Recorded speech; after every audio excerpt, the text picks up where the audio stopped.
Welcome to the Lowenstein-Sandler podcast series, the Women's Initiative Network, Real Talk. I'm Rachel Dickovics, counsel in Lowenstein's White Collar Defense Practice Group and a member of the Women's Initiative Network at Lowenstein-Sandler. Before we begin, please take a moment to subscribe to our podcast series at lowenstein.com/podcast or find us on iTunes, Spotify, Pandora, or SoundCloud. Now let's take a listen. Welcome back to another episode of Lowenstein-Sandler's Real Talk podcast. This episode is part of Real Talk's podcast miniseries, Legal Launchpad, where we have candid conversations about careers in law, leadership, and the many paths to success. Today's episode is all about a big question many students ask themselves. Is law school right for me? If you're in high school, college, or simply curious about what lawyers actually do all day, this episode is for you. We're talking about the realities of legal careers, common myths, the skills that matter most, and how to explore whether this path fits your interests and goals. I'm joined today by Brianna Ferrante, an associate at Lowenstein-Sandler. Brianna and I were actually summer associates together 5 years ago COVID now? summer. It was 2020. 2020, so 6 years ago now. Yeah. Wow, that time flies when you're having fun. Brianna and I are the same year, and we work at the same law firm. However, we have very different day-to-days, and while we're both lawyers, our days and our practices could not be more different. So we have Brianna here to sort of highlight the contrast between a more typical litigation associate and a corporate associate. So Brianna, welcome to the podcast. Thank you. Happy to be here. Let's start with one of the biggest questions students have. What do lawyers actually do all day? Many people see only courtroom scenes on TV. Can you walk us through what a day in your life looks like as a corporate lawyer, Brianna? Sure. So at a very, very high level, I basically help companies buy and sell other companies or invest in them or variations of those sort of transactions. The majority of my day, there's never the same day twice, but it really depends on whether or not we have an active deal, what stage that deal is in. So there are some days where I'm just heads down drafting a document. I could speak to nobody all day. And then there are times where I'm just on the phone all day long, speaking with everybody from my own team, the client's team, the other side, and their advisors. So can I just stop you right there? What is it that you're actually drafting?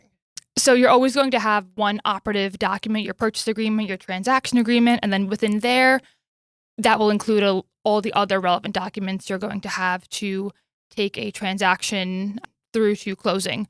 So you'll always have a ton of ancillary documents. And maybe if you have a lease, if you have a transition services agreement, that's going to govern certain obligations of the parties post-closing. From a more operational standpoint, employment agreements, if people are going to be staying on in certain capacities.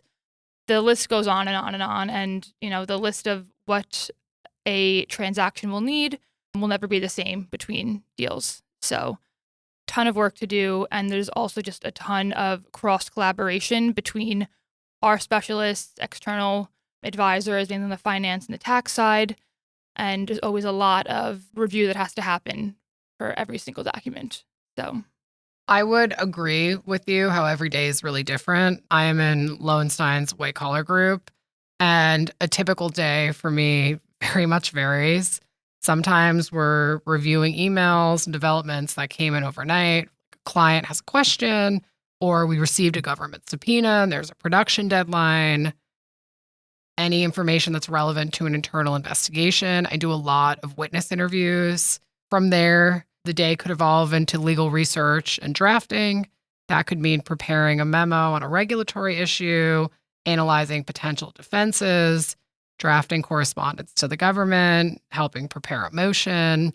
Right now, I'm working on a very big presentation that we're giving later in the week to the SEC in Washington, D.C. to show all the reasons why our client did not commit insider trading. And a lot of my day, I think, if I had to boil it down, comes down to fact development in white collar matters. A lot of document review, a lot of analyzing financial records, preparing chronologies, helping organize evidence for these depositions or witness interviews. So I want to talk about some common myths. We are in two very different practices, but we're both lawyers at Lowenstein. I'm going to say a few statements, and I think you could tell me whether you think it's a myth or a reality. You have to love arguing to be a lawyer. Myth. Well, how Definitely so? a myth. I think it's, again, very practice specific. I know for me, just to take a step back, I think law school and TV skews very litigation heavy, and that's what you picture, that's what you see. When I went to law school initially, I was like, oh, maybe that's what it'll be, because I didn't really know what a corporate career would look like. I didn't know anybody who had a corporate legal career. And then when I did my first internship and I kind of saw people litigating the same matter for what was years of their life, it felt like they were on one matter forever. I was like, that's not really for me. And then just kind of how they go about it. So now what I'm getting at is I think that litigation is obviously a little more of a zero-sum game with certain things, but I think on the corporate side, it's much more of a team effort, even with the opposing party, because at the end of the day, you do have two parties who want to get a deal done. Like, there is a common goal. So I think it definitely is a lot less adversarial in that sense. And I would even say, from a litigation standpoint, I hate arguing. I hate confrontation. Like, it's just not fun. No, and I don't think that's necessary. Like, we work with opposing counsel all the time, and I find that the cases where we are most collaborative, of course, like, we're holding people to deadlines and we're arguing our clients' strongest points. While we're always doing that, you don't have to be a jerk, right? Like, you can extend courtesies to people in the profession, extend courtesies to clients and to your coworkers. I think there's this myth that you have to be a jerk. I think that's really perpetrated a lot by like TV culture and like, oh, the shark, like this like shark lawyer who just like, but like at the end of the day, like, of course we're going to negotiate, and of course we're going to try to get things that are most important to our client in the deal documents and have that position validated by the documents. But it's a much more enjoyable process, and it's a much more, I think it's more efficient as well when everybody is professional and collaborative and collegial. And especially with deals, we've seen deals that just kind of drag on for months and months and months. You get what's called like deal fatigue, where you're just like, everyone just kind of wants to be over and just wants to get it done. And in those like final moments of it being just so exhausting, things start kind of giving, and people start giving on positions. And I think, to avoid that, just coming to the negotiating table with a good attitude in the beginning really prevents that from happening later down the line. I actually had a situation today where opposing counsel emailed, we're supposed to have a deposition tomorrow, and opposing counsel emailed and his mother died. And he said, I really don't think I'm going to be able to take this deposition. My mother suddenly passed away. Of course, I am not going to argue with him and force him to take this deposition. So I think not being a jerk is an important key takeaway for the profession, whether it be corporate or litigation. You don't need to love arguing to be a good lawyer. Myth or reality? All lawyers spend their days in court. Major myth. How so? I've never been to a court other than a field trip in the 8th grade. Yeah, if you end up in a court, something's gone horribly wrong. If I end up in court, things are very bad for me. Something has gone wrong. I mean, I will say, even in the litigation side of the house, it's very rare we're in court, particularly in white collar. We're much more likely to be doing witness interviews and board presentations versus arguing a motion. That doesn't mean I don't sometimes argue motions or write briefs. It's just these days, we're seeing many more internal investigations than we're seeing cases that make it past summary judgment to a trial. Yeah, I think on the corporate side, the closest to that is a live negotiation. If you're on, nowadays it's really more only on Zoom calls, and you're with your whole team, maybe the client, the other side, and that client and their advisors, and you're kind of hashing out deal points live is really the closest version of that. But even with that, you have your resources that are readily available to you when you're doing it. It's live, but again, you kind of can prepare for it the same way, and you have access to everything. So it's a little bit less, I think, intimidating than like a typical court. What I'm picturing is like a court argument, on the fly and whatnot. Myth or reality? You need to know exactly what type of law you want to practice before law school. Myth. And I would say there's even a few years in the beginning where you can still Agreed. Post-graduating before you really have to figure that out. Why don't you talk a little bit about that? Sure. So again, not having any experience with corporate law or knowing anybody in the field, I wasn't really sure what the fields were. Like I think in some respect, I understood like there were real estate transactions and there's, but especially what we do here, I really didn't know like what the categories even were to choose from. And it really wasn't until the first summer that we had an opportunity to kind of explore that. So even within the corporate umbrella, there's so many different fields you can go into and specialties. And I think to take a step back, to be a really good corporate lawyer, you should have a basic knowledge of all the various subspecialties. So like you have to know a little bit about secured transactions, real estate, a little bit of tax.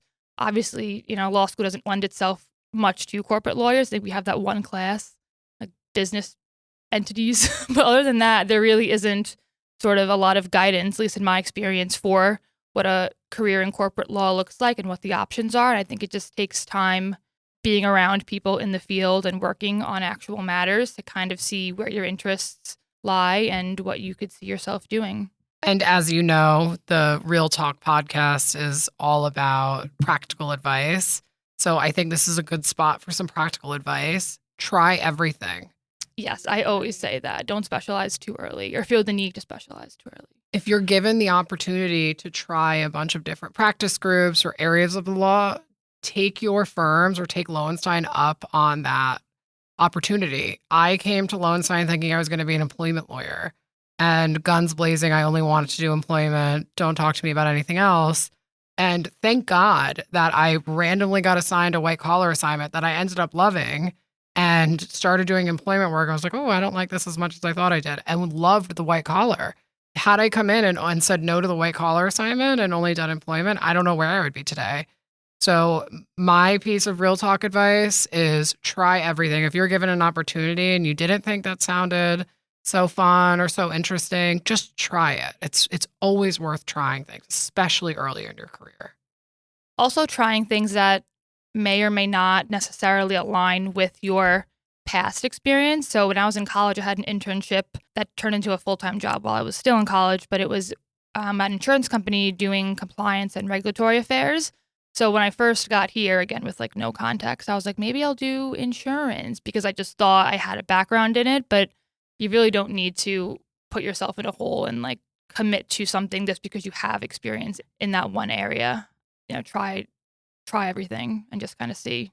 I'm happy that you brought that up. What skills do you think are most valuable to develop before law school, say in high school or in college? I think developing personal processes and organizational frameworks for how you operate. I think a big part of corporate transactions is project management. And when you have a multitude of people and teams and documents and exhibits to documents and annexes to the exhibits, and you have just a million pieces of paper, especially when you're getting near a closing, they're all going back and forth at once, being able to fall back on what your organizational processes are, and you're able to just kind of keep track of everything. I think you don't have opportunities to do that on the same sort of scale prior to this job. At least I didn't. And I kind of made them up as I went, and I refined them over time. But I think the better understanding you have, are you more of a paper person? Are you email? I know people who just send themselves emails all day long with updates, things to remember and key points. And, do you have an iPad with all of your dates and stuff in there? I think whatever works for you, understanding that and kind of embracing it, it will save you time down the line. A corporate lawyer told me once that they could describe their job as email traffic controller. Yes, so that's like definitely accurate. The air traffic controllers that are just directing planes and telling people when to take off and oh no, you need gas here or whatever it is. Yeah, that is what they do, very high level. Yes. Also, just generally, had no idea I would be writing so many emails. I guess I always imagined doing documents all day, like just in Microsoft Word, just doing it up. And it's really, you're writing way more emails than you could have ever. How many emails do you think you send a day? 100 to 130 on like a truly, I think on when I'm about to close, it could be 200 emails a day easily. A lot of it's just like, yep, signed off. Great, thanks. If they could be quick hitters like that at that point, but still. And then if there's emails that a lot of instructions and a lot of steps, I will read it 20, 30 times, thinking about like what questions somebody reading this could have. And then I try to address it. And you probably need to send it. You need to send it to other people to make sure that they're aligned with what you're saying. Or if it gets forwarded out somewhere, or, if I send something to someone and they're immediately going to forward it to somebody else, not a bad thing, but just, to do something else, you have to kind of write it for multiple audiences and kind of anticipate who's going to be reading it and what needs to be in there. If you're referencing certain things, making sure that those are all accessible and easily. You also kind of want to make people's lives easier to the extent you can, because that will make your life easier. So just trying to be really thoughtful. Like, I always know when I get a good, thoughtful email that like considered my space and my role in the transaction and what's being asked of me and what resources are being given to me to kind of do that task. So I definitely am appreciative of those sort of emails and try to be on the sending side as well. Absolutely. It's funny because for me, I think the most valuable skill to develop before law school or before you enter the legal profession would be an attention to detail. At least in the litigation side, the difference of a day could mean everything for a case, or the age of a person, whatever it is. Details in litigation are what make and break cases. So I certainly do not send 200 emails a day. I send closer to 50 emails a day, which seems like a lot. But in those 50 or so emails, I am critically analyzing every single detail. I'm looking for facts that will help support our case, or looking for facts that could hurt our case to try and get out in front of them. I'm curious, you talked a little bit about your internship in college. I'm curious if you have any experience that you think would help people decide if law is right for them. Is there an internship, a job, or an activity that you found valuable before going to law school or in law school?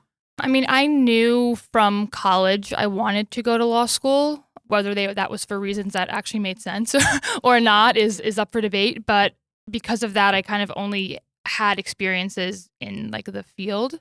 Well, except I did work at Madewell in college also. And I think that level of like customer service kind of helps a lot. And like that level of communication really helps. I really don't think there's anything that could be a negative, and I think everything has its own intrinsic value and how you could bring that experience to a career in the law.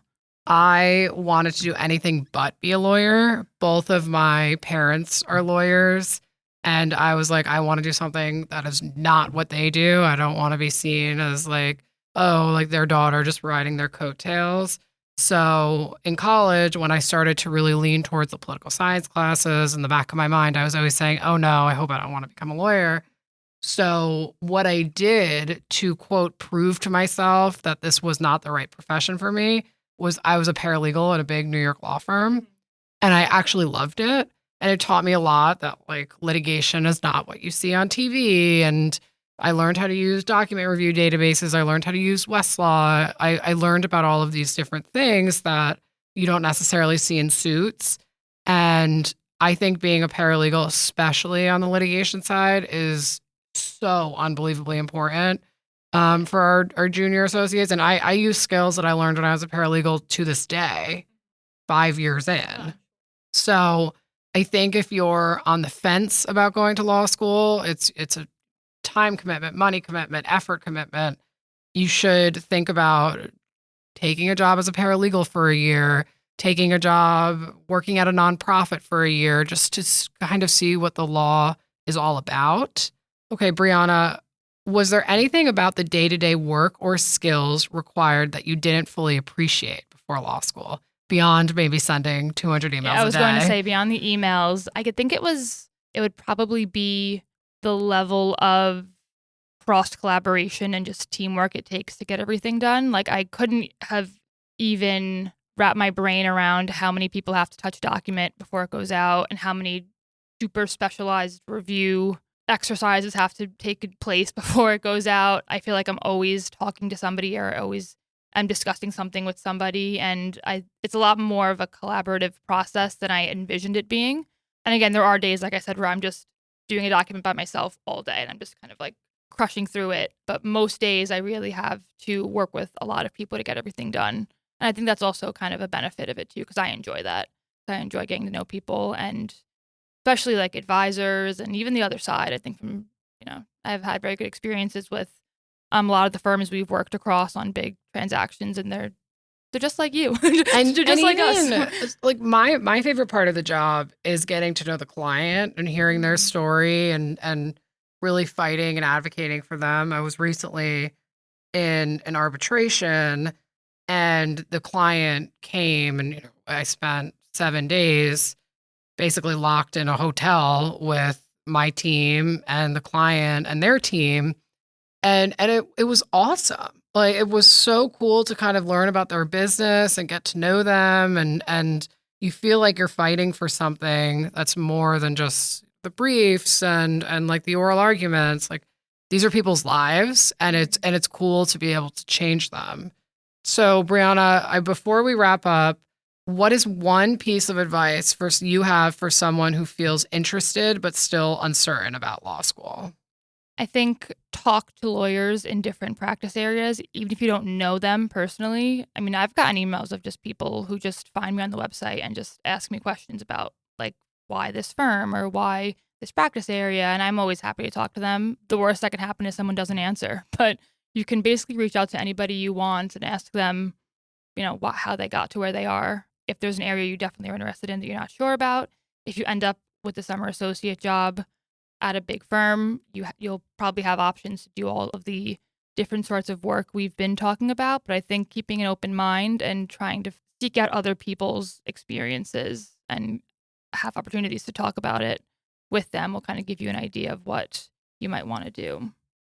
Okay, last question. When you first entered the legal profession, what surprised you most about being a lawyer? I think how much I didn't know in the beginning. Like, I think the first 2 years, everything you're asked to do is just a question mark.